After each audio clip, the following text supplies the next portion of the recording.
in the future, we had a confrontation with Zast, but we took him down off screen, just the way you want it. Samus, the ultimate detective. I could see that, actually. Like, if there was, like, a huge, like, superhero-style crossover. Yeah, so you know what might have happened is I might have taken the wrong shortcut out of there. Yeah, don't say.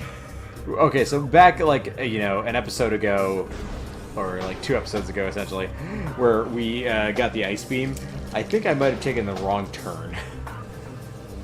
Because you took a wrong turn at Albuquerque? Yeah, as I admitted last episode, I remember that there was a part where you had to go through a big body of water in order to get the gravity suit in the first place. And in my mind, I was being like, oh, you need to go through the sunken ship to get the gravity suit. But no, you need the gravity suit to get through the sunken ship. You confused it in your head. Yeah, because we have to go to a place called Fendrana's Edge. Is it a Tumblr blog? I'd be surprised if it wasn't, but Tumblr didn't exist back in the day. We called it proto-Tumblr, or as I like to call it, live journal. Better off here in these days. Well, it's a okay. Sorry, is it a live journal? We need to go through. Alright, so we need to go from here. God, there was only one reason I ever used LiveJournal. Scans Daily. Scans Daily was a comic book ripping website where they would actually post scans of comics, talk about them. Very illegally, but it was a thing back then, and that's how we did it. Because we were jerks. And we used to talk about comics, and then it got terrible. I mean, when that's the only way you can get certain things. Well, it also exposed me... Do what you do. Well, here's the thing. It was one of the places I actually got the most comic book knowledge from, because it actually exposed me to a lot of different characters, stories, and things I didn't know I would like. Like, It made me a fan of Young Justice, the Justice League International version of characters. I became a fan of certain X-Men characters. I like Peter David's work from there. By the way, Chozo Ghosts have appeared all over the goddamn place. It exposed me to Warren Ellis and Gail Simone. All in all, it was a good experience for its time. And then the event happened. And I remember that event. It was a dark day. What event are we talking about? Oh, a writer got pissed that they posted spoilers on a comic and got the site taken down. Really justified in the long run, but still. Oh. And then they went on to the journal, and then they kicked someone out for making a reference to The Simpsons. The community went downhill like a bunch of rubble. It was special. It was a special moment. I'm getting my bearings for a second here, so... Yeah, that's fair. I'm now just remembering old stuff. I guess now it's time to talk about Batman. Because that's what I do when I need to think of something to talk about Batman. Because really, he is the most interesting thing. Well, Superman is the most interesting thing, but Batman is also really interesting. Because I need to get back to, So, walkthrough. You need a walkthrough? No, I'm just trying to think of the fastest route to get back to Fendrana. Well, do what you can, and if it's not the fastest route, we'll just correct you in the comments section and be like, you suck! I would love it if the comments section corrected me, because we don't usually get a whole lot of comments. Oh, dude. Don't worry. One day we'll look back on this and be like, man, remember when we didn't get a lot of comments, and now it's just filled with hate. Yeah, but like by the time we get around to like Metroid Prime 3 or something. When we get to Metroid Prime 3, we're just old men about to retire and be like, well, it took us 80 years to get to this game. Day, we didn't get comments from you youngins who are so rude. And we had to evolve beyond the original YouTube. We're now up to YouTube 3. I thought we were on to Pornhub. Oh, no, we're not on there yet. Not yet. But in all seriousness, with some of this stuff, we Look, we gotta get that power suit so you can find more Drugbird lore. The Drugbird lore is the most important thing in this game. And one day... so, yeah, like, this game actually has the typical suits from Super Metroid, and then it adds one special suit to the mix at the end. Oh, cool. You get, like, a symbiote costume, and you have to basically, and Samus refers to herself as we. Yes, actually. Yes. Nah. I like making references to symbiotes. They're fun. I am done. Now that we have the Ice Beam, we can ignore the evil Drugbird ghosts. Thank you, Drugbird Ghost. We don't want to deal with your bullshit. Fuck you, Drugbird Ghost. You're not my dad. Oh, wait, you're actually my dad. Hi! You're not my dad. You're my mom. This is awkward. So, are we having... I think we can continue to solve puzzles while they attack us. Whee!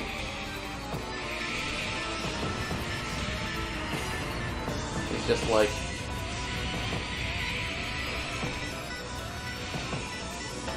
A new path has been opened. Yay! So wait, yeah, okay, the statue itself is what's shut off during this time, so we need to destroy the Drugbirds. Well, there are 3 of them, so that's a little more Drugbird than I wanted today. Yeah, this Drugbird foursome ain't working for me. They keep shorting out my power suit with their key blasts. Man, I always... I've been watching some Dragon Ball Z over here. Man, I didn't know the Drugbirds were so into Dragon Ball. I always thought the Drugbirds... Maybe they're Yu Hakusho people. No, they're just spirit guns. Well, they are ghosts. They kind of like phase in and out, and you can only see them at certain points during their attack patterns. Can I just say I love the music in Yu Hakusho? That series had fucking good music. I'm also just thinking of the sad music.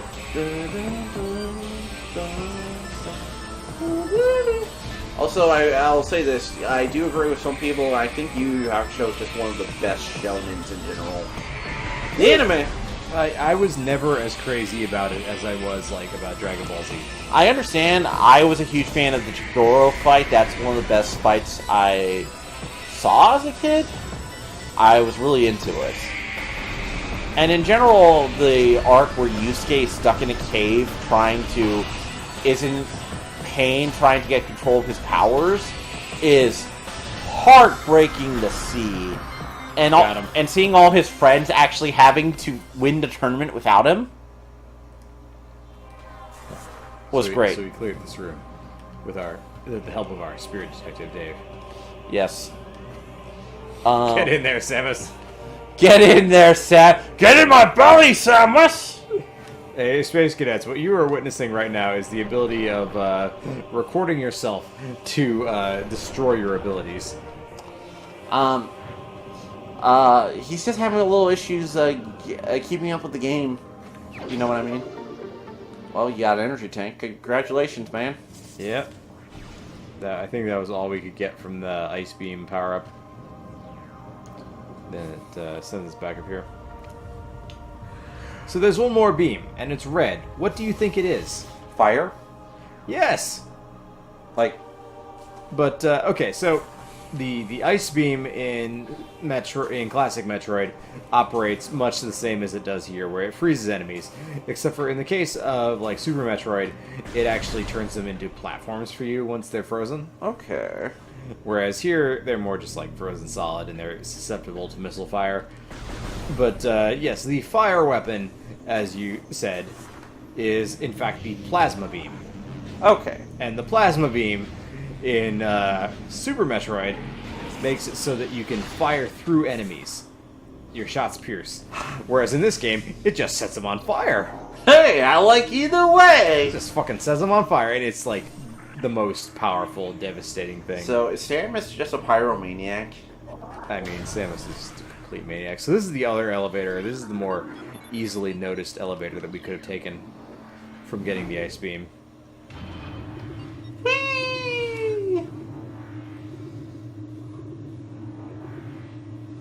I'm falling down. This elevator represents my life. This is what happens when you're raised in drug bird culture. In the drug bird culture. They just expose you to more drugs and drugs. Yeah, I hear you. See, the ice beam is markedly stronger than the previous weapons we have against most enemies. So it definitely feels like an upgrade. But it also fires a lot more slowly. The bouncing between the beams.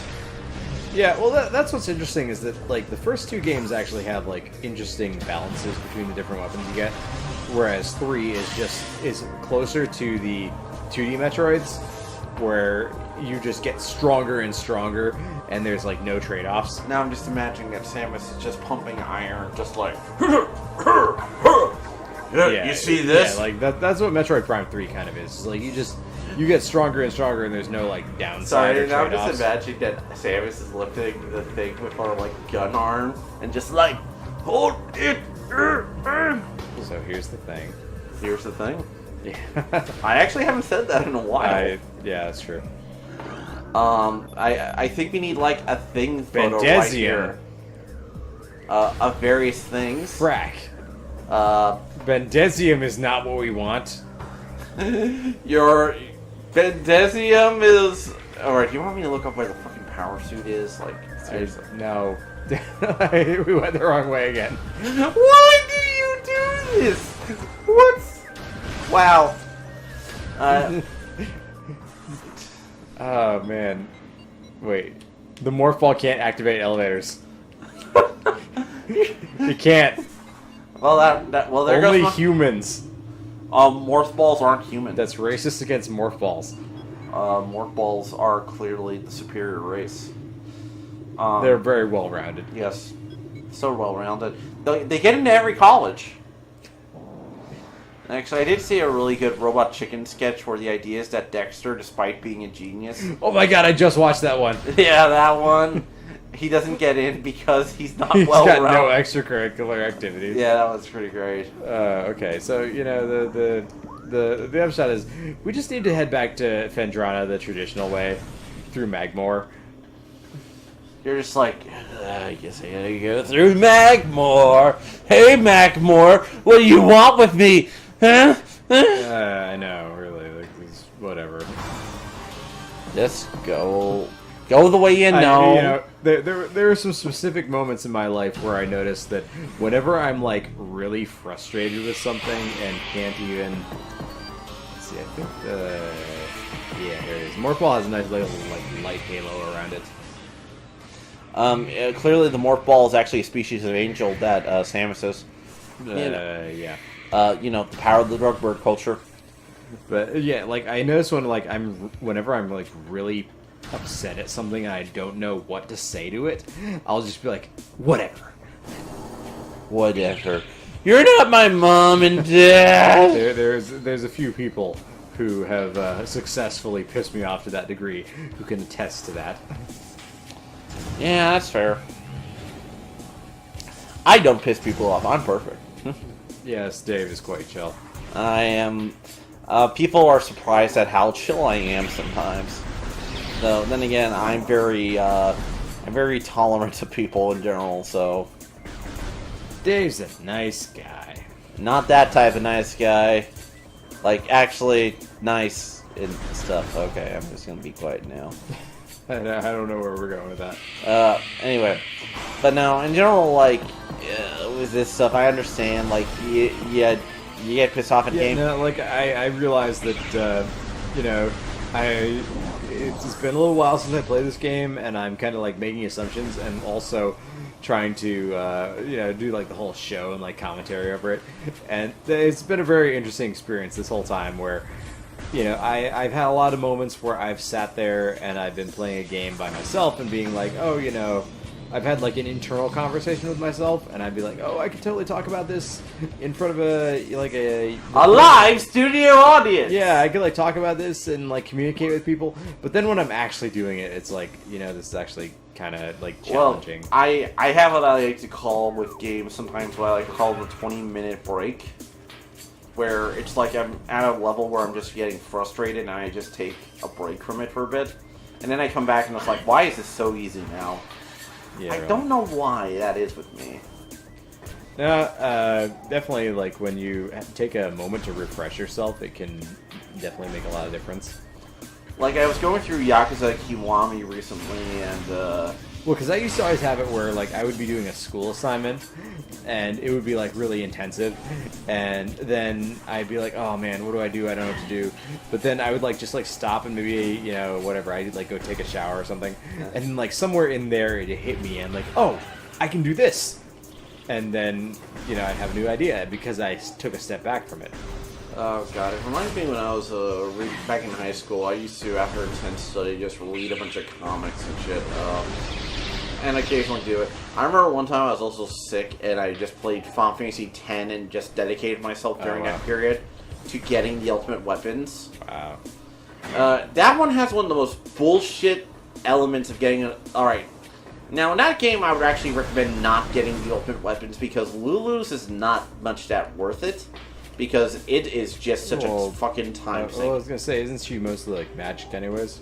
Well, yeah, but it can actually enhance her magic and make her powerful. But it's one of those things that, like, Titus at that point, if you have him built right, is so fast and he hits like a fucking truck at a point. Like, in all seriousness, you can get, like, Titus to attack 3 times a turn at certain points in that game. Wow. And also you can build up characters to be different classes.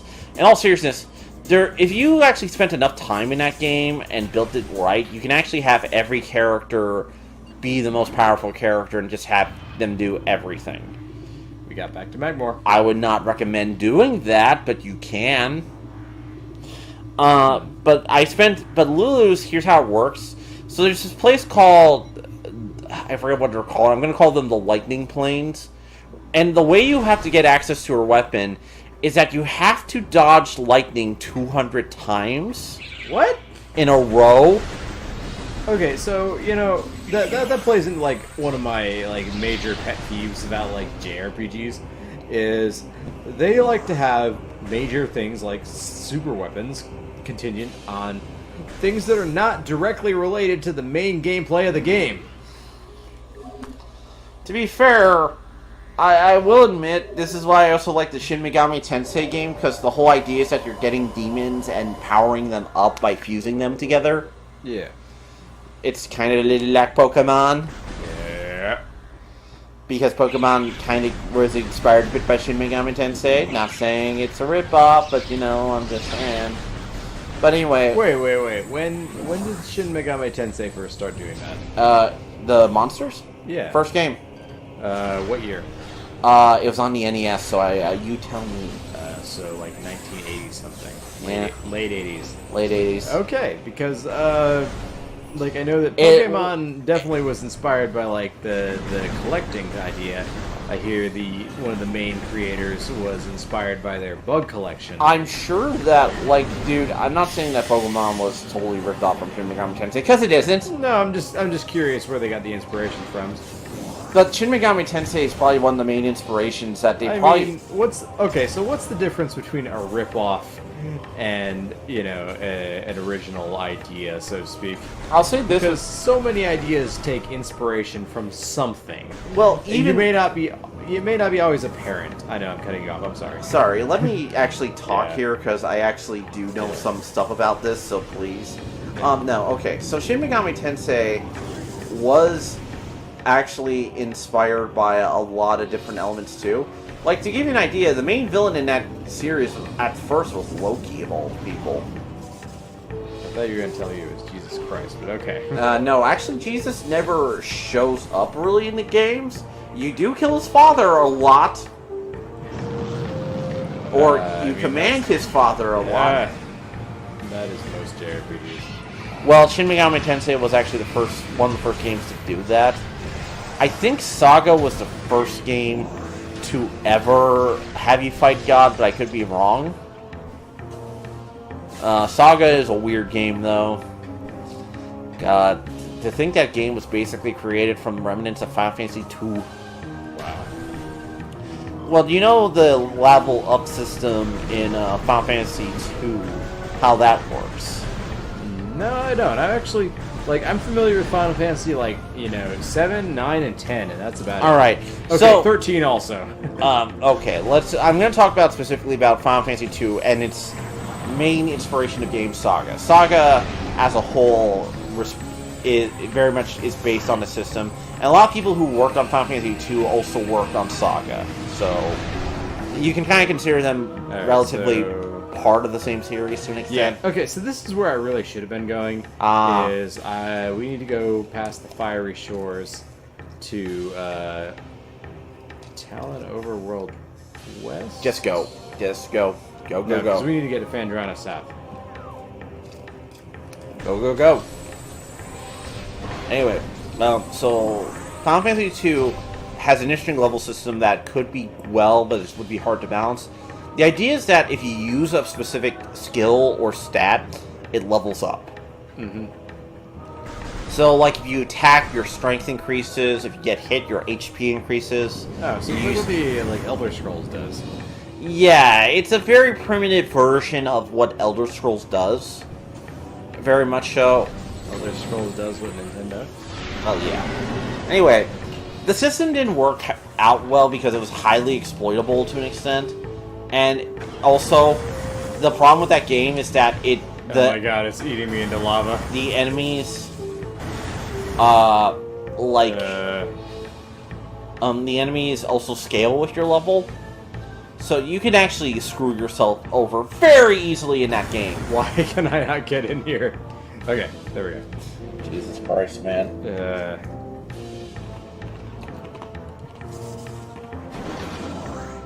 Saga also uses the same style level up system as whoa, what happened? You fell out into the lava! Okay, so I flicked the Wiimote, and it double jumped on me. Samus dies in lava! Fuck it. Hot lava. You use the ice beam? No, the ice beam is useless. Also, we're actually, if you pay attention to how much health we have, we've actually taken barely any damage. I know. It's just hilarious that you tell it. I just look like a douche, that's all.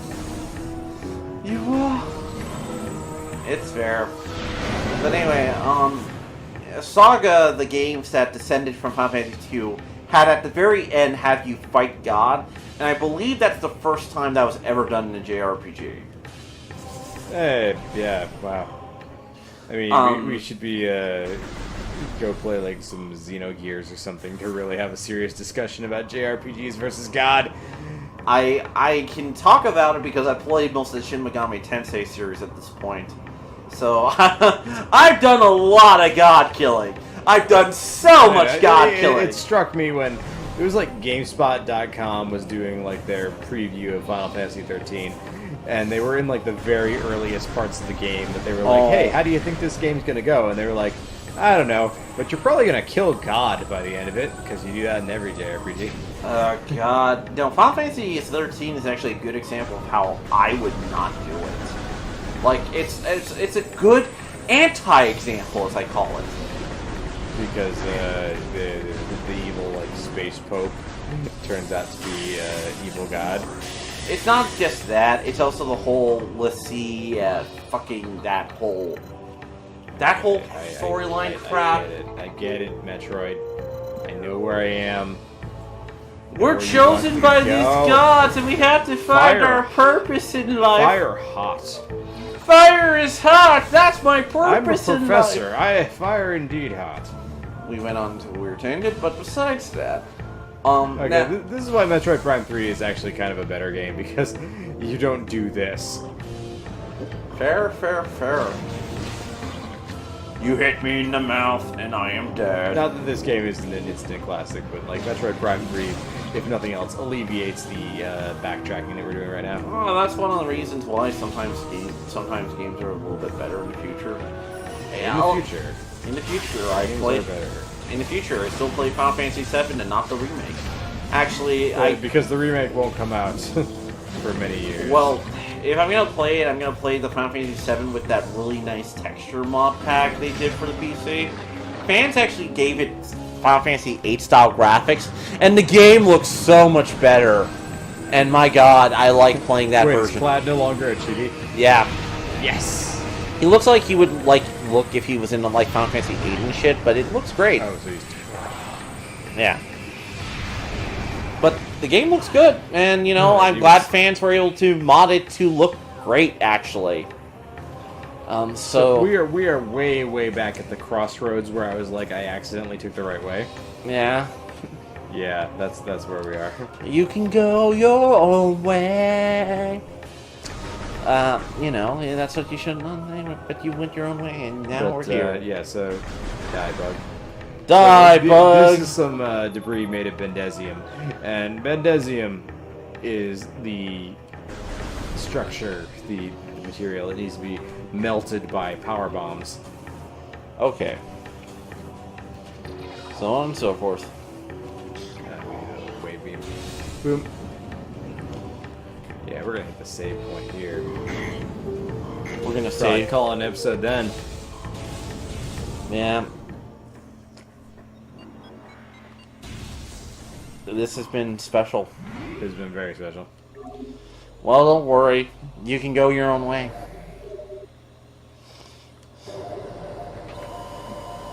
I believe we have finally found our way, Space Cadets. But let's see if we got it right. Next time on Hal and Dave's Trip to Jupiter. We didn't get it right, did we? Oh my.